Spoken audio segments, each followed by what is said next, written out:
Hello नमस्कार good morning सुप्रभात प्यारे साथियों, स्वागत है आपका धर्माराम फिजिक्स यूट्यूब चैनल के जीरो टू हीरो बैच में, जिसमें हम डिस्कस करते हैं 12th क्लास की फिजिक्स का बिल्कुल फ्री ऑफ कॉस्ट बैच चल रहा है। इसीलिए इस बैच को ज़्यादा से ज़्यादा दोस्तों में शेयर जरूर करें। रेगुलर आपको क्लासेस प्रोवाइड की जाती है, तो हर एक विद्यार्थी को इसका फायदा मिलना चाहिए।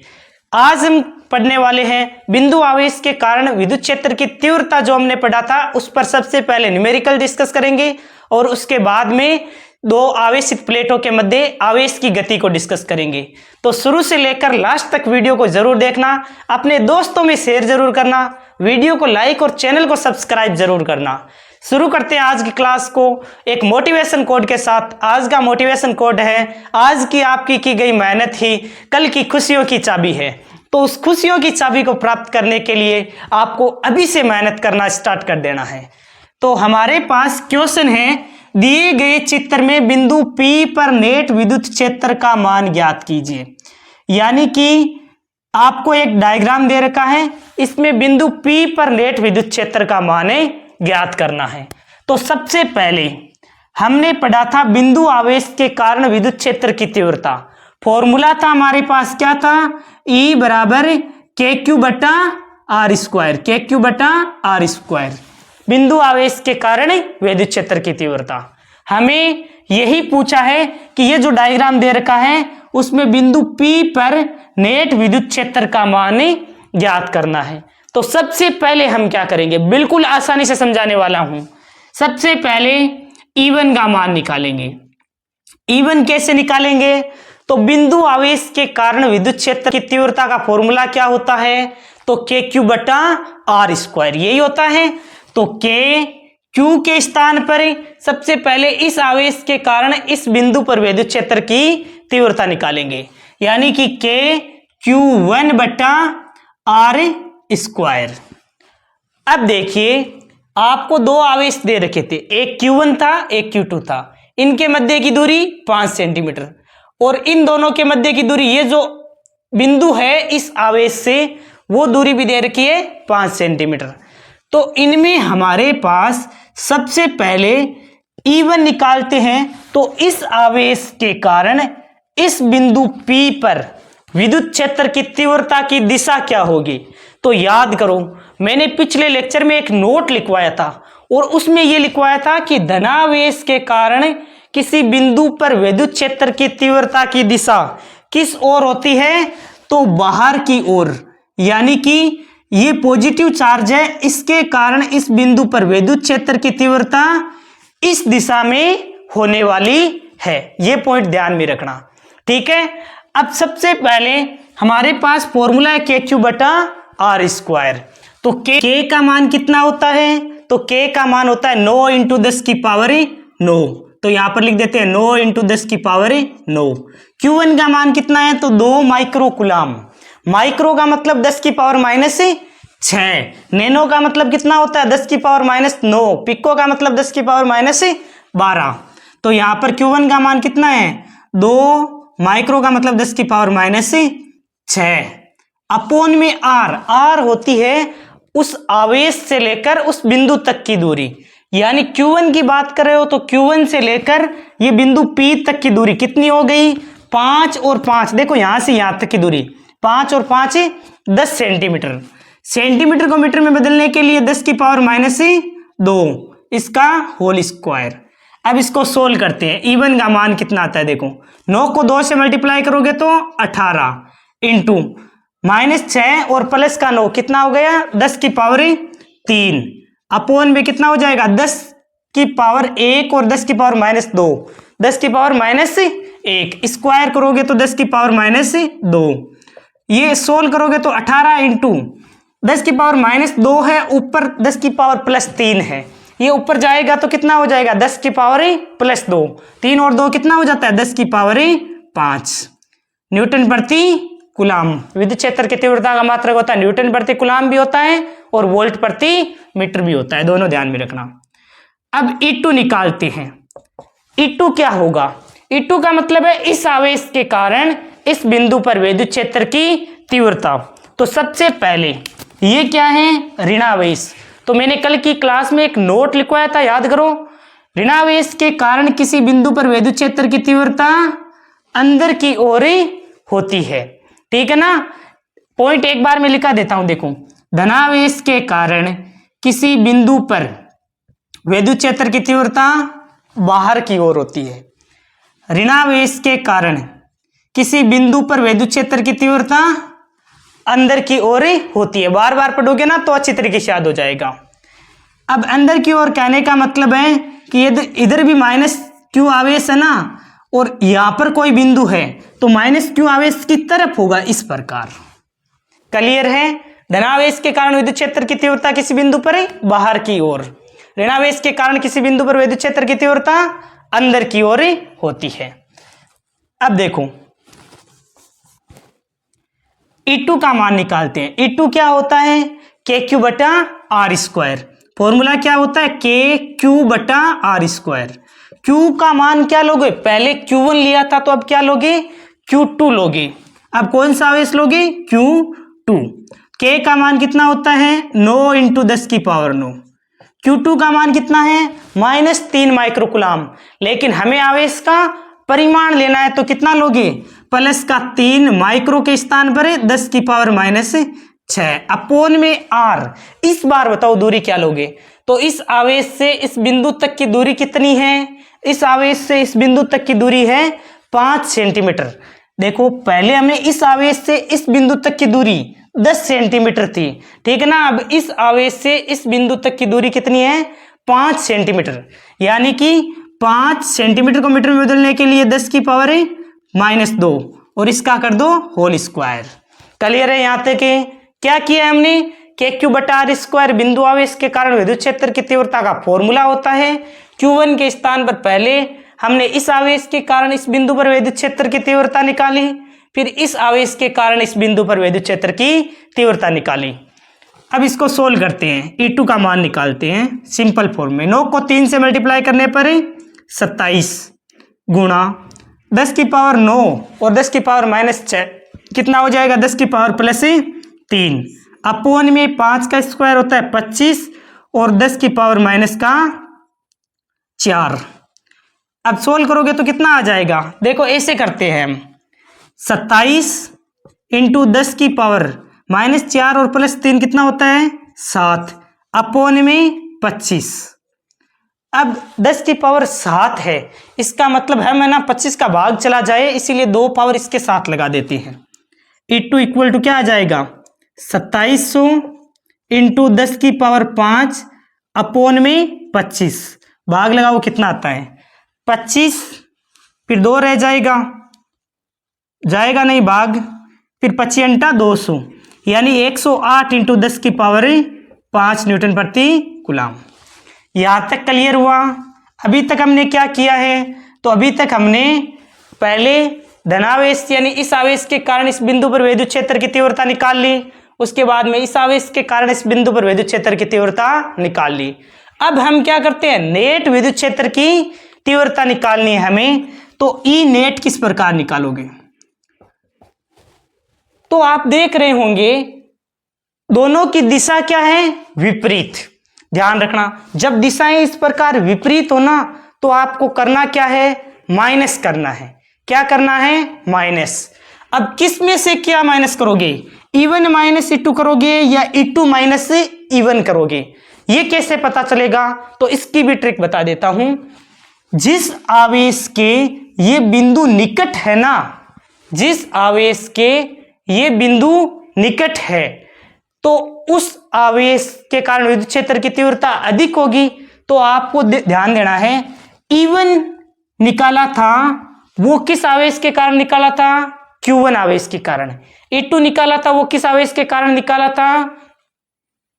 Q2 आवेश के कारण।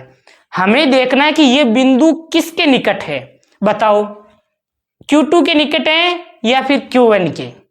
ये बिंदु Q2 के निकट है, इसका मतलब है कि E2 में से E1 को घटाना है। क्लियर है ना? ये पॉइंट हर किसी को समझ में नहीं आता है, आपको सुबह ये ध्यान में रखना है ये बिंदु किसके निकट है। देख लेना, इस आवेश के अधिक निकट है, इसका मतलब इसके कारण जो विद्युत क्षेत्र की तीव्रता होगी वो ज्यादा होगी। इसलिए E2 यहां पर लिख दिया। उसमें से घटाओगे क्या, जो दूसरा बचा हुआ जो दूर बिंदु है ना, उसके कारण विद्युत क्षेत्र की तीव्रता कम होने वाली है, तो E1 को घटाना है। दोनों एक ही दिशा में होते तो दोनों को जोड़ देते, लेकिन दिशाएं विपरीत थी, इसलिए हमें क्या करना होगा, नेट विद्युत क्षेत्र की तीव्रता निकालने के लिए माइनस करना होगा। E1 माइनस E2 करेंगे या E2 माइनस E1 करेंगे, तो ये देखने के लिए हमने देखा ये बिंदु किसके निकट है, Q2 के निकट है या Q1 के निकट है। तो ये बिंदु तो Q2 के निकट था, जिसके निकट होता है उसके कारण विद्युत क्षेत्र की तीव्रता अधिक होती है, इसीलिए E2 में से क्या करना है, E1। क्लियर है। यदि ये बिंदु इसके निकट होता तो हम E1 माइनस E2 कर देते। अब देखो E2 माइनस E1 करते, E2 का मान कितना था, 108 इंटू 10 की पावर 5, माइनस में E1 का मान कितना है, 18 इंटू 10 की पावर 5। ई नेट कितना आ जाएगा, नेट विद्युत क्षेत्र की तीव्रता, तो 10 की पावर 5 तो कॉमन आ जाएगा, और 108 में से 18 घटाना है, कितना आ जाएगा, 90 इंटू 10 की पावर 5 न्यूटन प्रति कूलम आ जाएगा नेट विद्युत क्षेत्र की तीव्रता। कैसा लगा ये आपको क्वेश्चन? यदि वीडियो पसंद आ रहा है ना और कंटेंट आपको प्रोवाइड किया जा रहा है आपको लगे, तो आप सब्सक्राइब जरूर करना, अपने दोस्तों में शेयर करके, और उनको भी सब्सक्राइब करने के लिए जरूर बोलना। बिल्कुल आसान क्वेश्चन है, समझोगे तो बिल्कुल आसान ही लगेगा। क्रमबद्ध तरीके से पढ़ते जाना मेरे साथ। दोनों भी आवेशों के कारण विद्युत क्षेत्र की तीव्रता निकाल ली, फिर ई नेट निकाल लिया है। अब हम डिस्कस करते हैं आवेशित प्लेटों के मध्य आवेश की गति। अब देखिए हम सीखते हैं दो आवेशित प्लेटों के मध्य आवेश की गति, यानी कि दो प्लेटें हैं। जैसे ये एक पहली प्लेट है जिस पर चार्ज है पॉजिटिव चार्ज, ये धनावेशित प्लेट है, ठीक है। एक इसी के समांतर दूसरी प्लेट है और उस पर चार्ज है ऋणावेशित, यह है ऋणावेशित। जब दो आवेशित प्लेटों को एक दूसरे के समांतर रखा जाता है तो क्या होता है, जैसे दो आवेशित प्लेटें थी और इन पर चार्ज कैसा था, विपरीत आवेश था, पहली पर पॉजिटिव था और इस पर नेगेटिव था। जैसे ही इनको समांतर रखा जाता है तो क्या होता है, इनके मध्य एक विद्युत क्षेत्र उत्पन्न हो जाता है।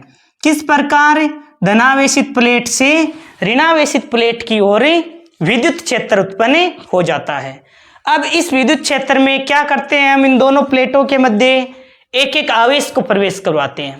पहले हम धनावेश को प्रवेश करवाते हैं, पहले धनावेश को इसमें प्रवेश करवाते हैं। तो धनावेश है वो ऋणावेशित प्लेट की ओर आकर्षित हो जाता है, धनावेश है वो इस प्रकार ऋणावेशित प्लेट की ओर आकर्षित हो जाता है, क्योंकि धनावेश को क्या चाहिए, पॉजिटिव चार्ज को नेगेटिव चार्ज चाहिए। इसलिए धनावेश को जैसे ही इस विद्युत क्षेत्र में प्लेटों के मध्य प्रवेश करवाया जाता है तो ये ऋणावेशित प्लेट की ओर आकर्षित हो जाता है।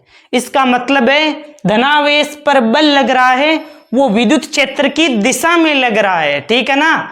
इसी प्रकार ऋणावेश को जब इसमें प्रवेश करवाया जाता है विद्युत क्षेत्र में, तो ये ऋणावेश धनावेशित प्लेट की ओर आकर्षित हो जाता है। कहने का मतलब है विद्युत क्षेत्र तो इस प्रकार है, ऋणावेश पर बल विद्युत क्षेत्र की विपरीत दिशा में लगता है। क्लियर हुआ? यही पॉइंट आपको अच्छी तरीके से ध्यान में रखना है कि धनावेश पर बल है वो विद्युत क्षेत्र की दिशा में लग रहा है। देखिए धनावेश है वो ऋणावेशित प्लेट की ओर आकर्षित हो गया है। इसी प्रकार ऋणावेश पर बल विद्युत क्षेत्र की विपरीत दिशा में, विद्युत क्षेत्र इस दिशा में है, बल इस दिशा में लग रहा है। देखो विद्युत क्षेत्र नीचे की ओर है और ऋणावेश है वो ऊपर की ओर जा रहा है, यानी कि ऋणावेश पर बल विद्युत क्षेत्र की विपरीत दिशा में लगता है। यही पॉइंट आपको ध्यान में रखना है। सबसे पहले हम थ्योरी लिखेंगे। थ्योरी क्या लिखेंगे, बिल्कुल आसान है कि चित्रानुसार दो आवेशित प्लेटें जिन पर विपरीत आवेश से आवेशित है, तब इनके मध्य विद्युत क्षेत्र E उत्पन्न होता है। जब धनावेश को इसमें प्रवेश करवाया जाता है तो ये ऋणावेशित प्लेट की ओर आकर्षित हो जाता है, और ऋणावेश को विद्युत क्षेत्र E में प्रवेश करवाया जाता है तो ये धनावेशित प्लेट की ओर आकर्षित हो जाता है। यही लिखते हैं। चित्रानुसार दो समांतर प्लेटें जो विपरीत आवेश से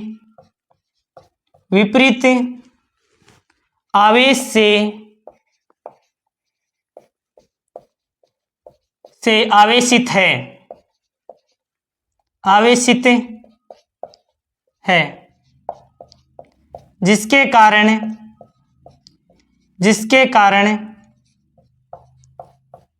उनके मध्य विद्युत क्षेत्र E धनावेशित प्लेट से ऋणावेशित प्लेट की ओर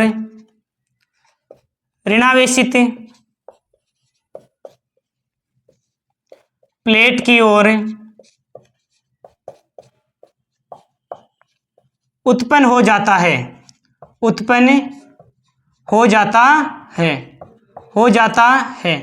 अब ध्यान रखना कि जब धनावेश को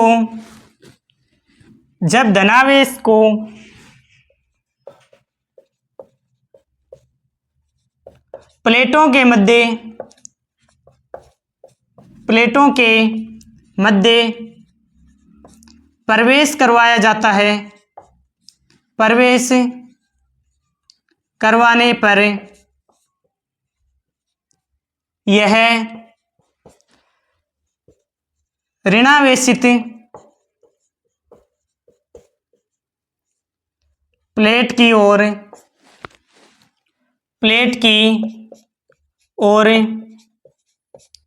आकर्षित हो जाता है तथा देखो धनावेशित कण को प्लेटों के मध्य प्रवेश करवाने पर यह ऋणावेशित प्लेट की ओर आकर्षित हो जाता है।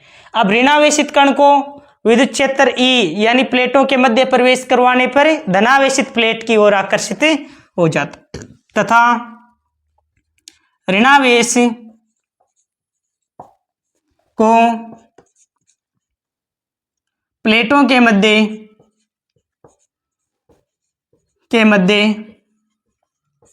प्रवेश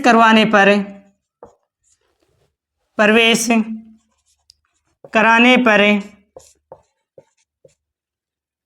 यह धनावेशित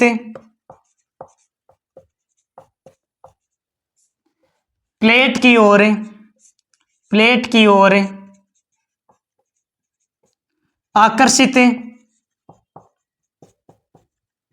हो जाता है।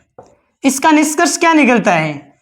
इसका निष्कर्ष यही निकलता है कि धनावेश पर बल विद्युत क्षेत्र की दिशा में और ऋणावेश पर बल विद्युत क्षेत्र की विपरीत दिशा में। क्यों? देखो ऋणावेश पर बल लग रहा है इस दिशा में और विद्युत क्षेत्र की दिशा है ये। तो आप नीचे नोट लगाकर और पॉइंट लिख लेना, ये महत्वपूर्ण है। धनावेश पर बल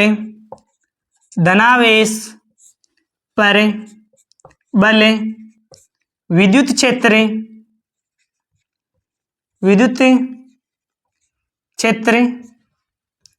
की दिशा में लगता है तथा ऋणावेश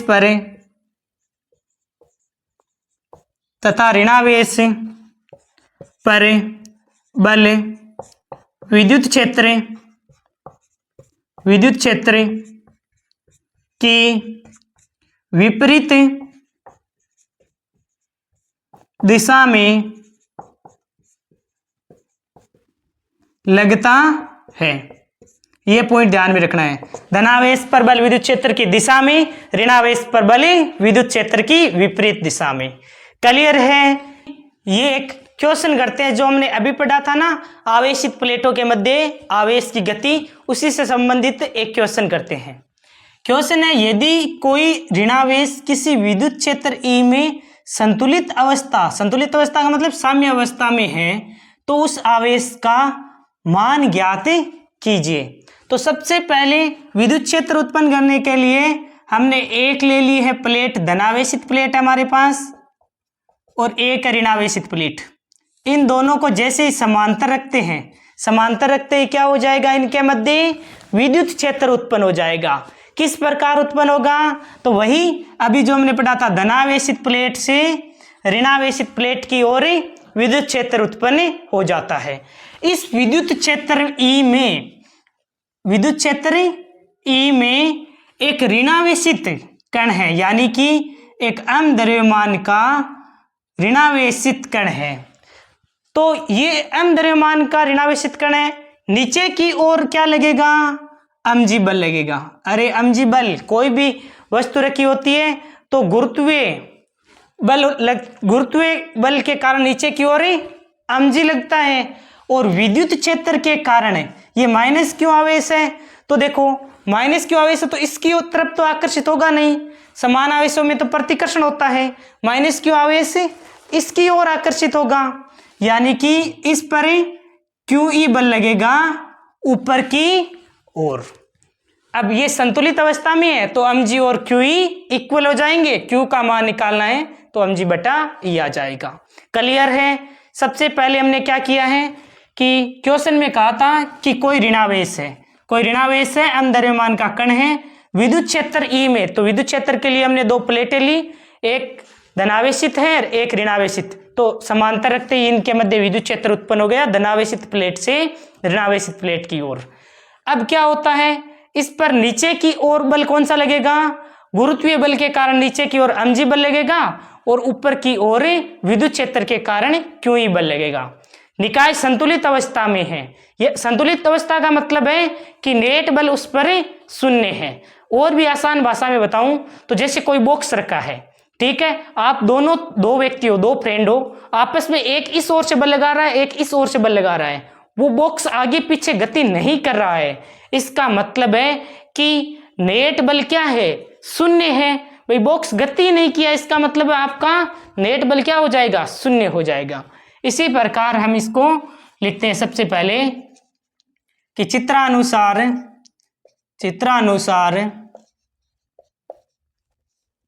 माइनस क्यू आवेश और अम द्रव्यमान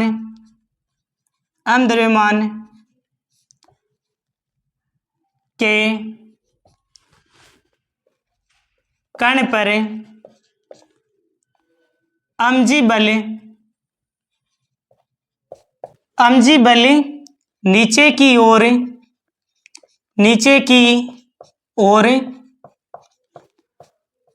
गुरुत्वीय बल तथा qe बल ऊपर की ओर कोष्टक में लिख लेना विद्युत क्षेत्र के कारण लगता है। चूंकि निकाय संतुलित अवस्था में है, संतुलित अवस्था में है, अतः नेट बल शून्य होगा। कहने का मतलब है निकाय संतुलित की अवस्था में, इसका मतलब है कि नेट बल क्या होगा, शून्य होगा। नेट बल शून्य होने का मतलब है ऊपर की ओर जो QE बल लग रहा है वो, और नीचे की ओर mg बल लग रहा है वो बिल्कुल इक्वल है। ध्यान रखना, नेट बल शून्य कहने का मतलब है कि ऊपर की ओर जितना बल लग रहा है उतना का उतना ही नीचे की ओर बल लग रहा है। हमें आवेश का मान निकालना है तो Q बराबर क्या हो जाएगा, mg बटा E हो जाएगा। क्लियर है, Q बराबर mg बटा E हो जाएगा। अब सबसे पहले एक बार हम ये वापस रिवाइज करवा देता हूं कि कोई ऋणावेशित कण है, अम द्रव्यमान का कण है, विद्युत क्षेत्र E में संतुलित अवस्था में है। इसका मतलब नीचे की ओर mg बल लग रहा है गुरुत्वीय बल, और ऊपर की ओर QE बल लग रहा है विद्युत क्षेत्र के कारण। अब ये संतुलित अवस्था में, इसका मतलब है कि नेट बल शून्य है, जितना ऊपर लग रहा है उतना का उतना ही नीचे की ओर लग रहा है, तभी तो ये संतुलित अवस्था में है। तो इन दोनों को बराबर रख दिया, आवेश का मान निकालना था तो mg बटा ई आ गया। यदि ये वीडियो आपको पसंद आया है तो वीडियो को लाइक और चैनल को सब्सक्राइब जरूर करें, और जो भी प्यारे नए विद्यार्थी जुड़ रहे हैं वो कमेंट बॉक्स में कमेंट और जरूर प्यारा सा करें। मैं हर एक विद्यार्थी का कमेंट देखता हूं। Thank you very much, for a nice day to all of you. Thank you for